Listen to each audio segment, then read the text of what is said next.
అందరికీ నమస్కారం. కార్యక్రమం ప్రారంభించే ముందు గురువు గారు బ్రహ్మర్షి పత్రి గారికి ఒకసారి మనం ధన్యవాదాలు చెప్పుకుందాం. మనం గత 78 ఎపిసోడ్ నుంచి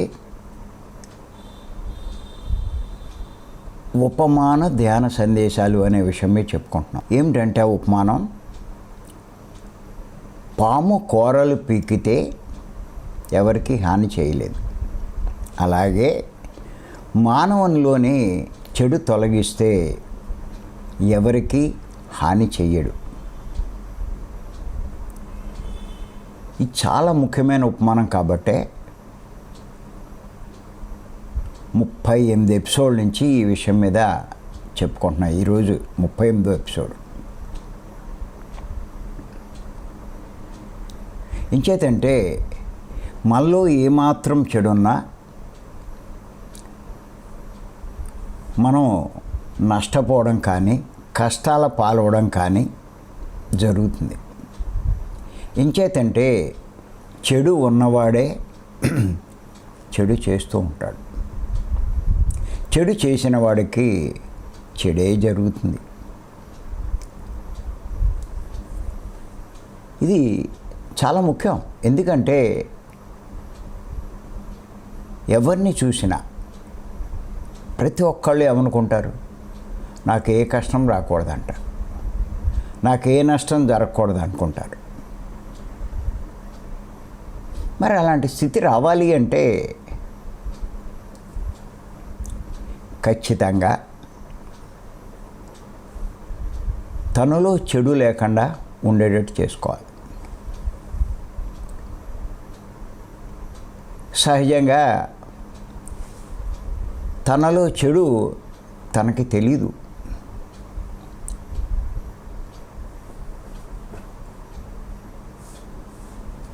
ఇది చెడు అని తెలిస్తే చెడు చేస్తాడా? చేయడు. అంచేత మనలో చెడు ఎన్ని రకాల చెడు ఉంది అన్న దాని గురించే మనం చెప్పుకుంటున్నాం. అలా చెడు లక్షణాలు, చెడు పనులు, చెడు తిండ్లు, చెడు వ్యసనాలు, చెడు గుణాలు, ఇలా ఎన్నో చెప్పుకున్నాం. చెడు లక్షణాల్లో అజ్ఞానం గురించి చెప్పుకుంటున్నాం మనం.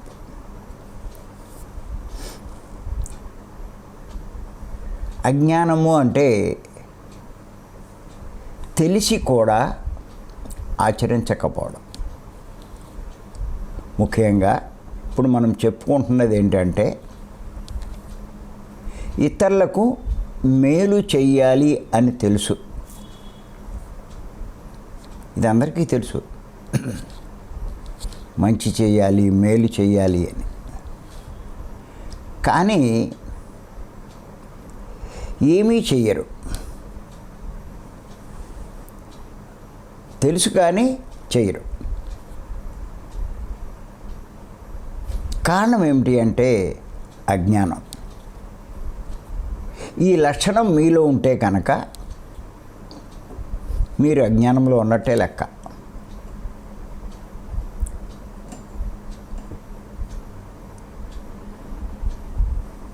కానీ ఎవరైతే మన మార్గంలోకి వచ్చారో, ఇలా కంటిన్యూ భీమవరం వస్తున్నారు, జూమ్లో పాల్గొంటున్నారు, ఎన్నో విషయాలు తెలుసుకుంటున్నారు.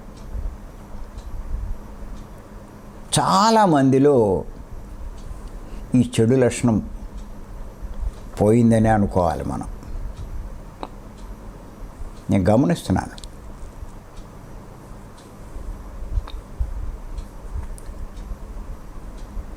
ఎంచేతంటే ఇతరులకి ఎంత మేలు చేస్తే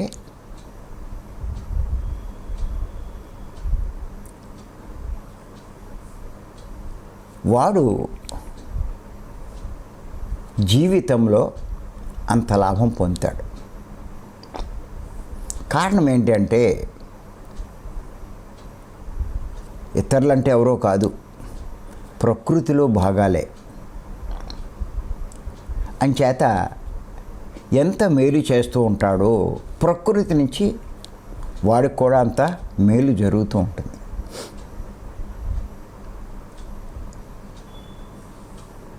ఈ అజ్ఞాన కారణంగా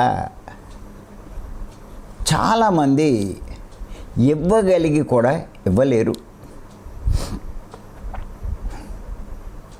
జీవితాన్ని నష్టపెట్టుకుంటున్నారు.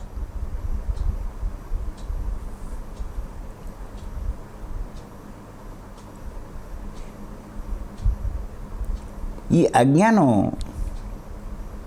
ఎంత నష్టం కలగజేస్తుందో వాళ్ళకి అర్థం కాదు. అంచేత ఈ అజ్ఞాన లక్షణాన్ని కూడా తొలగించుకుంటే ఏ మానవుడైనా గొప్పవాడు కాగలుగుతాడు.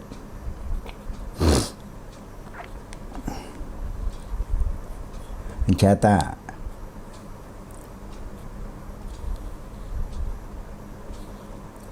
తలకు మంచి చేయడం అంటే వాడికి కాస్త ఉపకారం కలిగించేదో, మేలు చేసేదో, లాభం కలిగించేదో ఇస్తూ ఉండాలి. అది ఏదైనా సరే.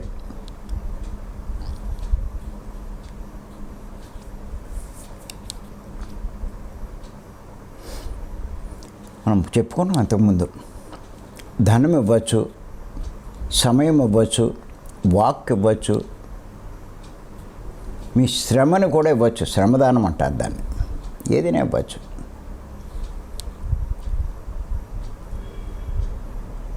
ఈ ఇవ్వడంలో 2 రకాలు ఉన్నాయి. ఫలితం ఆశించి ఇస్తూ ఉంటారు కొంతమంది. ఇంకా కొంతమంది ఫలితం ఆశించకుండా ఇస్తూ ఉంటారు.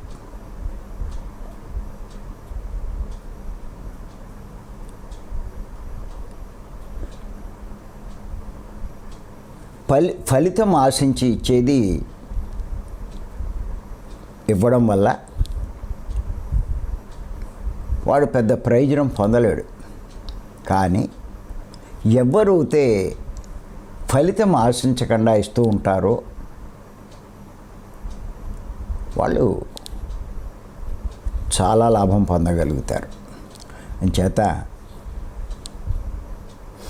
ఇవ్వడం గురించి ఇంకా కొంచెం లోతుగా తెలుసుకుందాం. చాలా అవసరం ఇది. జీవిత రహస్యం ఇక్కడే ఉందండి. తీసుకోవడంలో గొప్ప కాదండి. వాడు ఆశిస్తున్నా, తీసుకుంటున్నా మళ్ళీ వాళ్ళకి రుణపడి ఉంటాడు.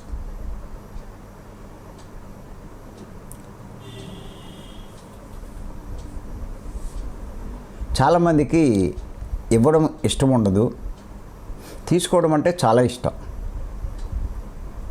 ఏ రకంగా తీసుకుందాం, ఎలా తీసుకుందాం అనే ఆలోచనలే చేస్తూ ఉంటారు.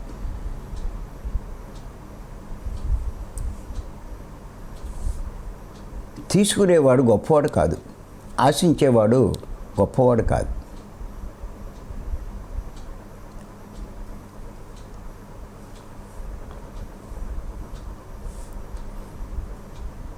ఆశించడం అన్నది స్వార్థం.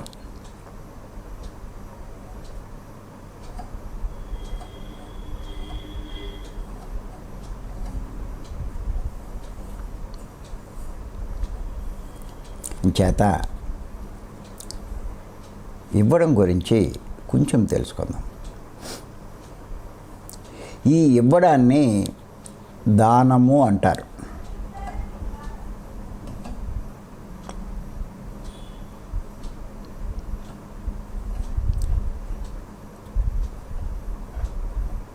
దానము అంటే ప్రతిఫలం ఆశించకుండా ఇచ్చేది.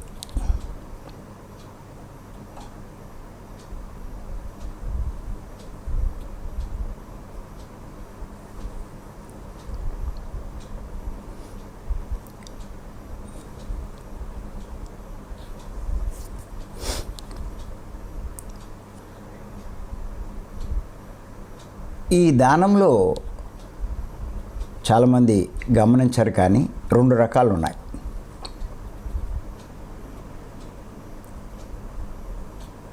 పాత్రదానము, అపాత్రదానము.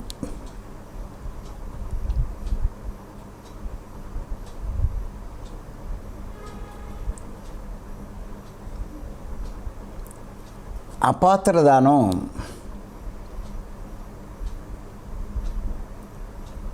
వృధా అవుతుంది.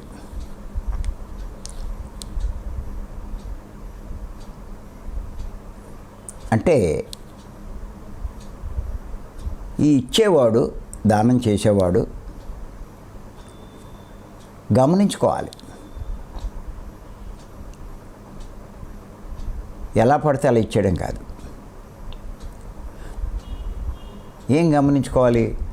తాను ఇచ్చింది సద్వినియోగం అవుతుందా లేదా అన్నది చూడాలి.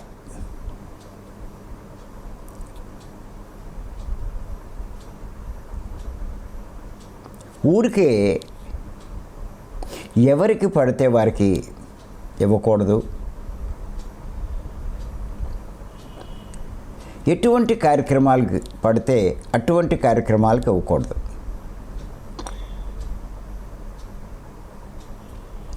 ఇంచేతంటే తాను ఇచ్చింది సద్వినియోగం అవ్వచ్చు, లేకపోతే దుర్వినియోగం కూడా అవ్వచ్చు.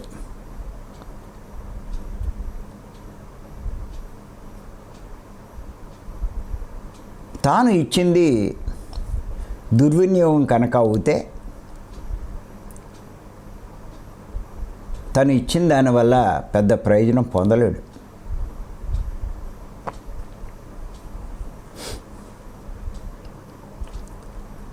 ఇంచేతంటే లోకంలో చాలా రకాలు ఉన్నారు.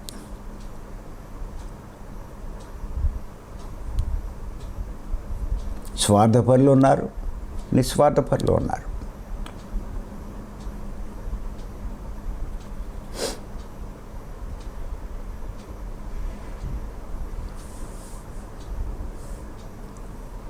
కొంతమంది చెప్తూ ఉంటారు, మాకు ఇచ్చింది మేము 10 మందికి ఉపయోగిస్తాం, మంచి కార్యక్రమాలకు ఉపయోగిస్తాం అని చెప్తూ ఉంటారు. కానీ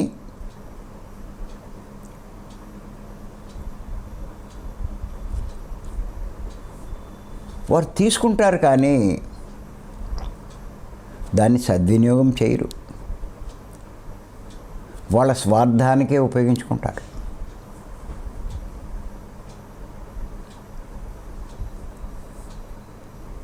తమ కోసం ఇచ్చినట్టుగా భావిస్తారు.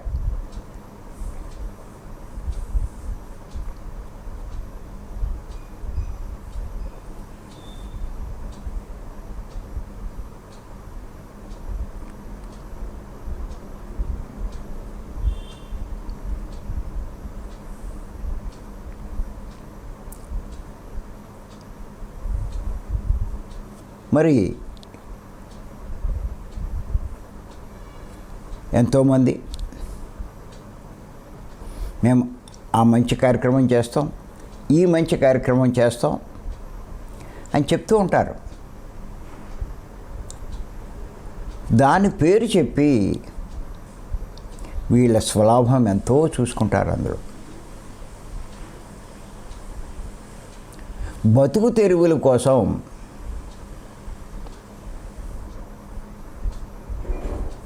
సేవలు చేస్తామనేవారు చాలామంది ఉన్నారు.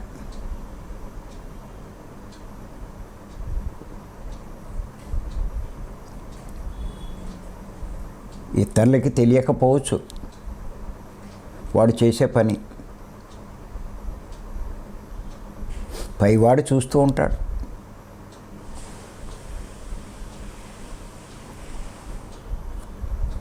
ప్రస్తుతానికి వాడికి బాగానే నడుస్తుంది. దాని ఫలితం వాడు భవిష్యత్తులో అనుభవిస్తాడు.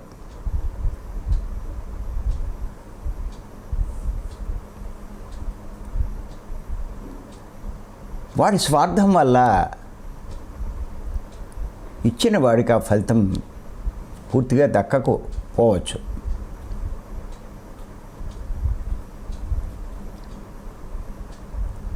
చేత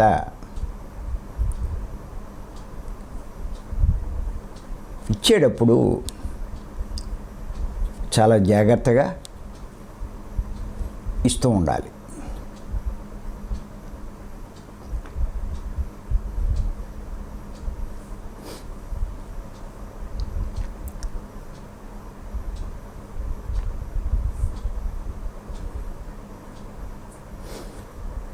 తాను ఇచ్చేది అపాత్రదానం కాకూడదు.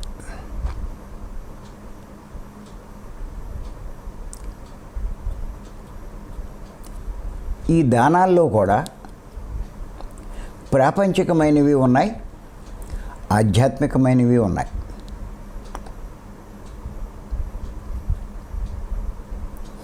ఇదంతా మీ జ్ఞానం పెరుగుతూ ఉంటే బాగా అర్థమవుతుంది.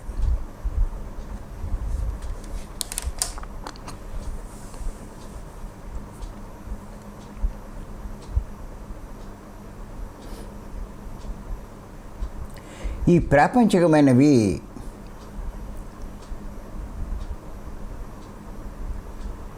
అంటే ప్రపంచానికి సంబంధించిన చేసే దానాలు మరు జన్మల్లో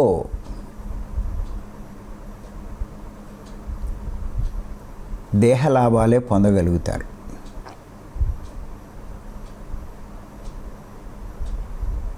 కానీ ఆధ్యాత్మిక సేవలు, ఆధ్యాత్మిక దానాలు చేసేవారు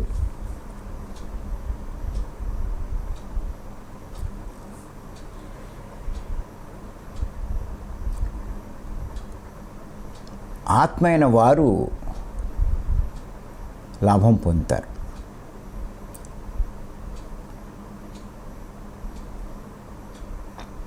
ఈ ఆత్మ సేవల వల్ల మోక్షాన్నే పొందగలుగుతారు.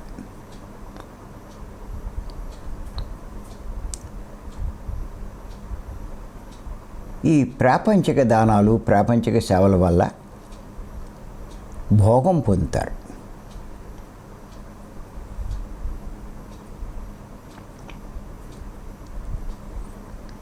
అంచేత చాలా రకాలుగా ఆలోచించి ఇవ్వాలి, ఊరికే ఏదో ఇచ్చేయడం కాదు. చేసేది అపాత్రదానం కాకూడదు. అలాగే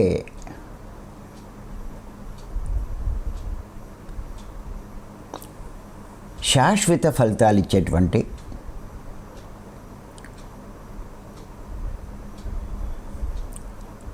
ఆధ్యాత్మిక సేవలు అంటే ఆత్మ సేవలు, ఆత్మదానాలు అవి ఇస్తూ ఉండాలి. ఇవన్నీ కూడా మీ జ్ఞానం పెరిగే కొద్దీ మీకు అవగాహన కలుగుతుంది. లేకపోతే అన్నీ ఒకటి కిందే కనిపిస్తూ ఉంటాయి.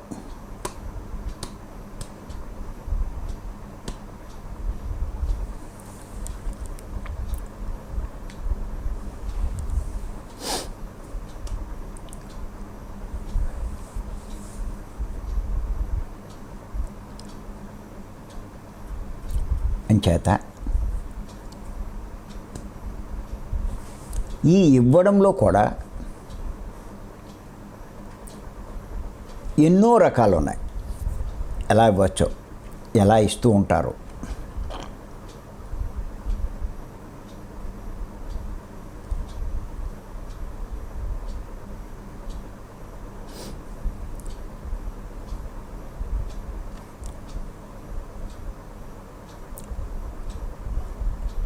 తనకున్న దాంట్లో కొంత ఇవ్వడం. ఇవ్వడంలో కూడా ఎన్నో రకాలు ఉన్నాయి. కొంతమంది ఏం చేస్తారు, తనకున్న దాంట్లో కొంత ఇస్తూ ఉంటారు.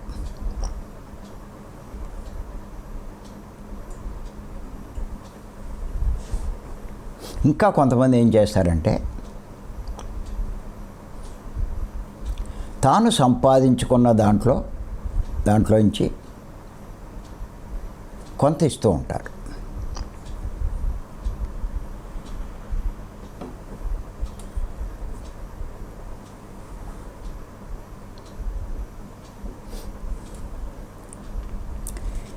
మీరు చూడండి, చాలామంది మొక్కుంటూ ఉంటారు, నాకు ఎంత వస్తే దాంట్లో 1%, 3%, 5% అని అలా తిరుపతి హుండీలో వేసేవాళ్ళని కూడా మనం చూస్తున్నాం. వాళ్ళకి వచ్చిన దాంట్లోంచి ఇస్తూ ఉంటారు, ఉన్న దాంట్లోంచి కాదు.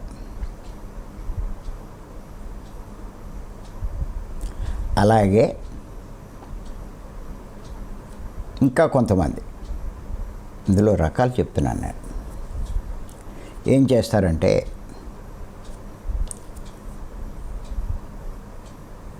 ఆదా చేసుకొని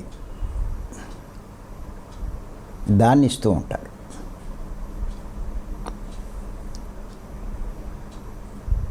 అంటే తాను ఖర్చు పెట్టేది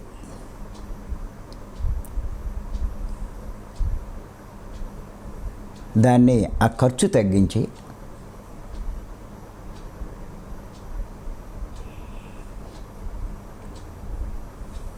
అలా ఆదా చేసుకున్న దాన్ని ఇలా లోక కళ్యాణం కోసం, దానాలు ఇవ్వడం కోసం ఉపయోగిస్తూ ఉంటారు.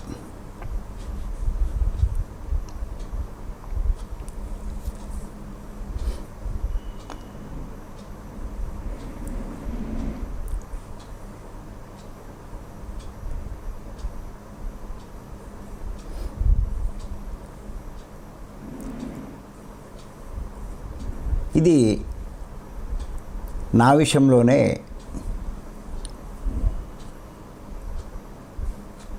ఎందుకో నాకు ఊరికే ఖర్చు పెట్టడం నాకు ఇష్టం లేదు. లగ్జరీకి ఉపయోగించుకోవడం నాకు ఇష్టం ఉండదు. ఆ లగ్జరీ తగ్గించుకుని దాన్ని లోక కళ్యాణానికి ఖర్చు పెట్టడం అలా ఇష్టపడేవాడిని.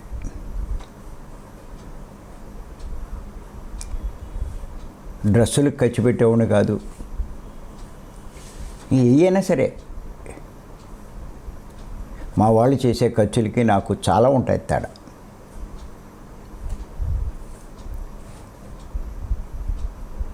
ఎంత లగ్జరీగా ఇల్లు అన్నీ కూడా ఉంటాయి. అవి ఉన్న దాంట్లో ఉండమే. ఉంది లోక కళ్యాణం ఖర్చు పెట్టు. నువ్వు అనుభవిస్తే అది నీ కూడా రాదు, నీ ఖాతాలో జమ అవ్వదు. భవిష్యత్తులో దాని ఫలితం నువ్వు అనుభవించలేవు.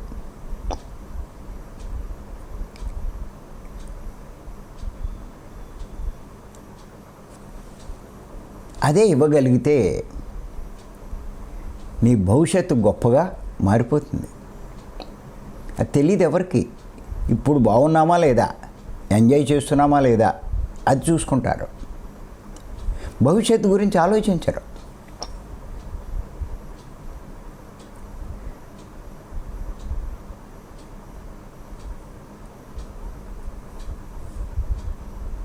నేను ఇంతకుముందు చాలా కాలం మొన్నటి దాకా ఏసీలో వెళ్ళడం ఇష్టం ఉండేది కాదు, స్లీపర్లోనే వెళ్ళేవాడిని. నా లెక్క ఏంటంటే ఇంకో 400-500 ఎందుకు ఖర్చు పెట్టాలి, ఇక్కడ ఎక్కుతామో అక్కడ దిగుతాం. ఆ 400-500 ఈ పుస్తకాలు తగ్గించవచ్చుగా.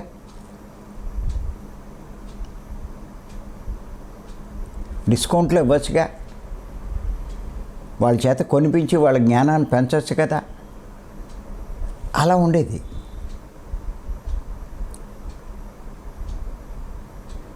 అలా బట్టలేటి అన్నీ కూడా అలాగే చూసేవాడిని.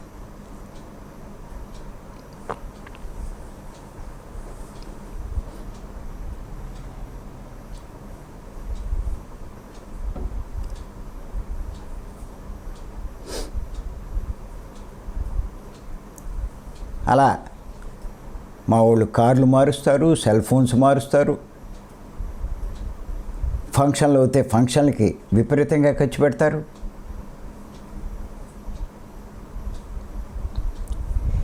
ఏముందండి, 10 రకాలు వేసేది ఓ ఫంక్షను, ఓ 2 రకాలు 8 రకాలు మిగులుతాయి కదా. 8 రకాలకి ఎంత మిగులుతుంది? దాన్ని లోక కళ్యాణానికి ఉపయోగించు. 500 మంది పిలిచేది 50 మందిని ఫంక్షన్ అయిపోతుంది. 450 మంది ఖర్చు తగ్గుతుందిగా.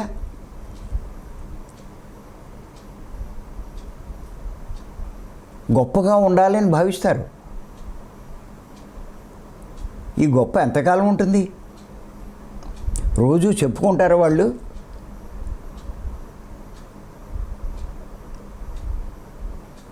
గొప్పగా చెప్పుకోరు. వీడు బాగా బలిసున్నాడురా,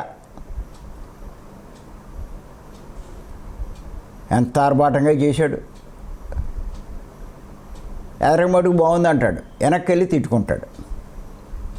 ఇలాంటి వాళ్ళ కోసమా ఇదంతా ఖర్చు పెట్టేది?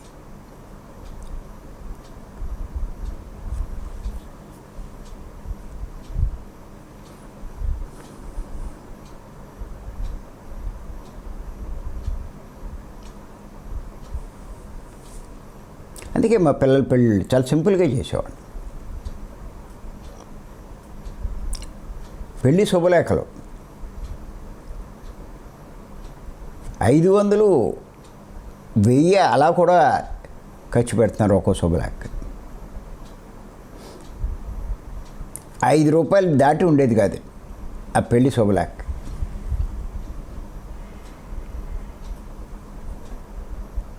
ఏం మాట్లాడలేకపోయేవారు పిల్లలు.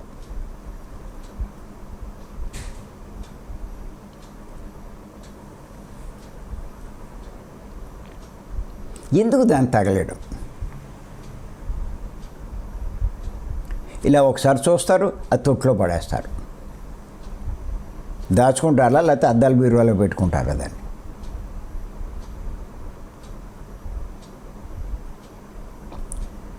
నా అభిప్రాయాలన్నీ అలాగే ఉండేవి. చేత హంగులు ఆర్భాటాలు మనకు అనవసరం.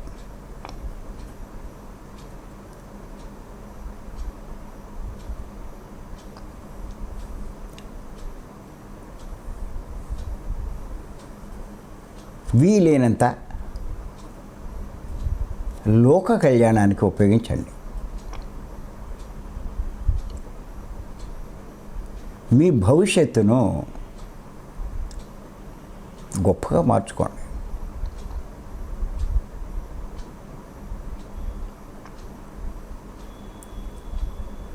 ఒకటే గుర్తుపెట్టుకోండి, చాలామంది భవిష్యత్తు గురించి ఆందోళన పడుతూ ఉంటారు.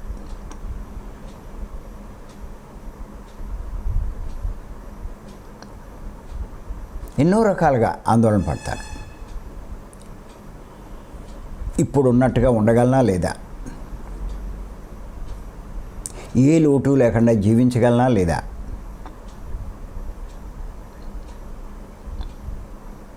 నాకు ఏదైనా తేడా వస్తే నన్ను ఎవరు చూస్తారు,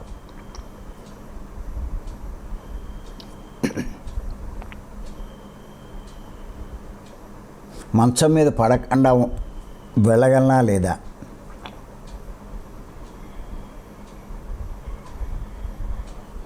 నాకు ఏదైనా జరిగి మంచం మీద పడితే ఎవ్వరూ నన్ను ఆదుకోపోతే నా పరిస్థితి ఏంటి?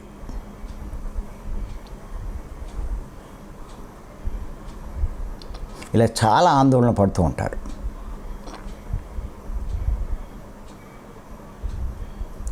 కానీ ఒకటే గుర్తుపెట్టుకోండి,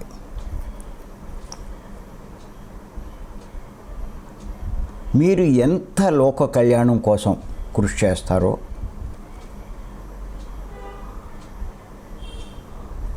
మీ భవిష్యత్తు గురించి మీరు ఆందోళన పడవలసిన పని లేదు.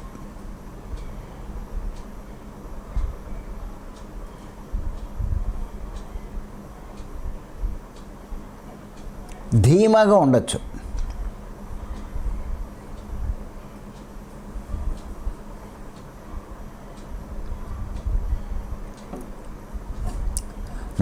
ఆ న్యాయము ధర్మము నువ్వు ఆ రకంగా జీవిస్తున్నప్పుడు ఏ లోటు లేదండి.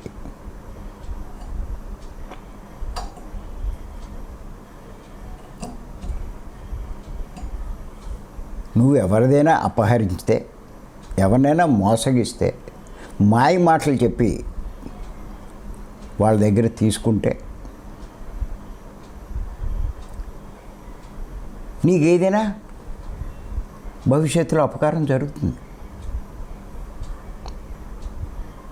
నువ్వు ఇతరులకి మేలు చేసినప్పుడు నీకెందుకు జరుగుతుంది? నీ ఇంటికి తాళం వేయడం మర్చిపోయి వెళ్ళిపోయినా కూడా ఏమీ జరగదు. నువ్వు చేసేవన్నీ మాయా.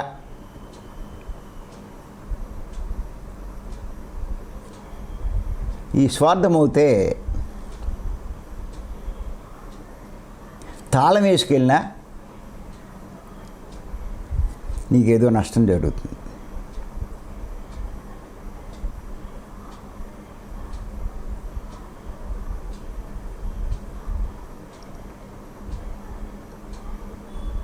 అదే చెప్తూ ఉంటాను ఇప్పుడు నేను.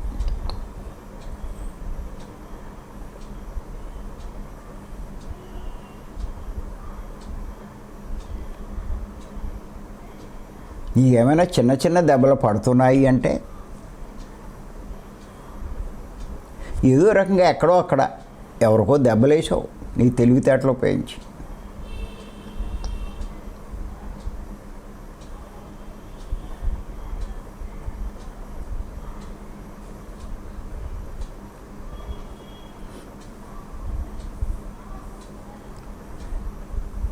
తెలివితేటలు దెబ్బేయడంలో కాదు, సేవలు చేయడంలో ఉపయోగించాలి మీ మేధస్సు. మాటల్లో భలే పడగొట్టేశానని అనుకుంటారు.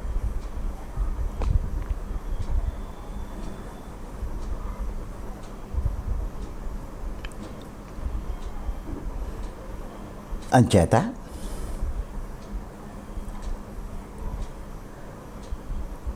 ఉన్న దాంట్లో ఆదా చేసుకుని దాన్ని ఇవ్వడానికి ప్రయత్నించండి.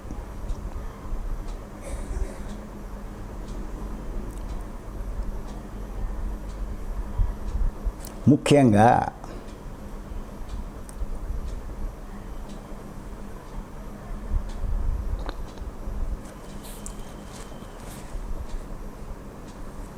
ఆడవాళ్ళకి ఇది బాగా మేలు చేస్తుంది, ఉపకారం చేస్తుంది.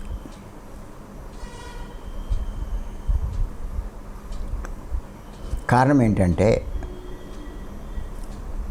చాలా సంసారాల్లో ఆడవాళ్ళు సంపాదించలేరు.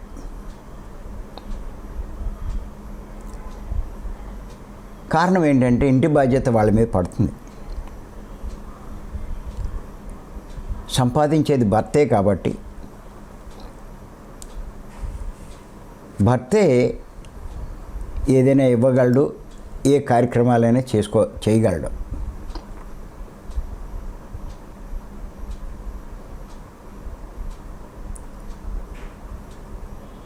భర్త ఇచ్చే దాంట్లో భార్య ప్రోత్సాహం కూడా భార్య కొంత మేలు చేస్తుంది.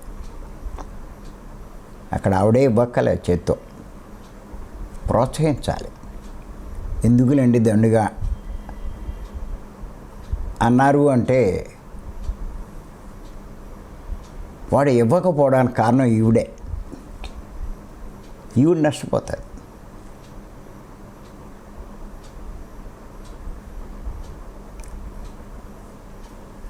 మనం ఎన్నోసార్లు చెప్పుకున్నాం, ఎవరు చేసిన దాని ఫలితం వాళ్ళకే. కబీర్ చెప్పాడు కదా, ఏ చెయ్యి కర్మలు చేస్తుందో ఆ చెయ్యే ఫలితాలు అనిపిస్తుంది అన్నాడు.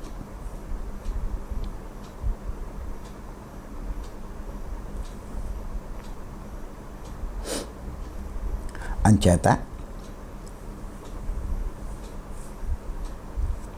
ఆడవారు ఏంటంటే మేమేమి ఇవ్వలేకపోతున్నాం, మేమేమి చేయలేకపోతున్నాం అని అనుకుంటూ ఉంటారు. కానీ తనకి ఇవ్వబడిన దాంట్లో తనది అని అనుకున్న దాంట్లో ఆదా చేసుకుని అది ఇవ్వగలిగితే అది కోట్లు ఇచ్చిన దాంతో సమానం. గుర్తుపెట్టుకోండి, కోట్లే ఇవ్వక్కల.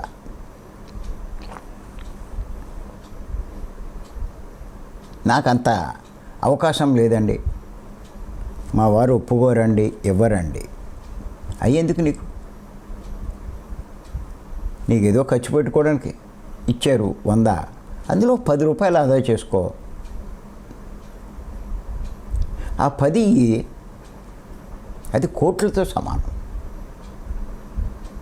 ఈ రహస్యం చాలామందికి తెలియదు.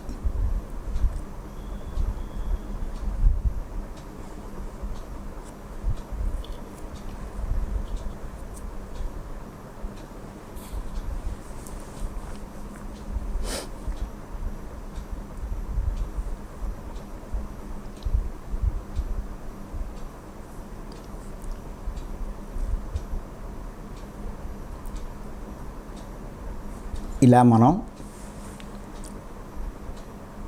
రకరకాలుగా జీవితాన్ని సద్వినియోగం చేసుకోవచ్చు.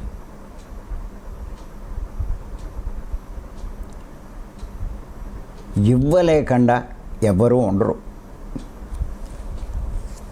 ఇవ్వగలిగే అవకాశం ఆ ప్రకృతి, భగవంతుడు అందరికీ కలిగించాడు. సమాన అవకాశాలు.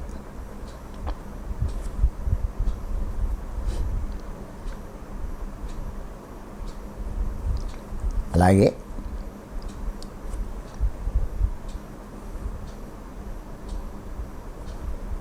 రేపు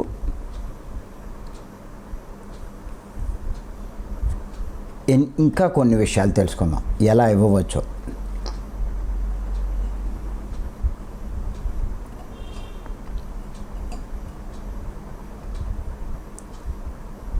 ఈ సూక్ష్మాలు తెలుసుకుంటే గొప్పగా ఎదగచ్చు, మనం గొప్పవాళ్ళు కావచ్చు, గొప్ప భవిష్యత్తు నిర్మించుకోవచ్చు, సుఖ సంతోషాలతో జీవించవచ్చు. అంతా మన చేతిలోనే ఉందండి. అసలు మన భవిష్యత్తు గురించి ఆందోళన పడక్కల.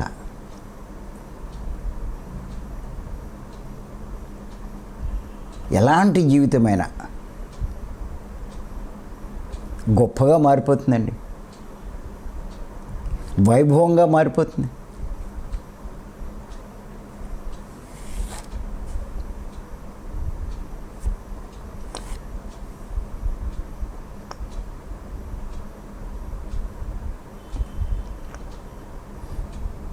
అంచేత రేపు మరికొన్ని విషయాలు తెలుసుకుందాం. ఈ సందర్భంగా ఈ అవకాశం ఇచ్చిన మీ అందరికీ ధన్యవాదాలు చెప్తాను.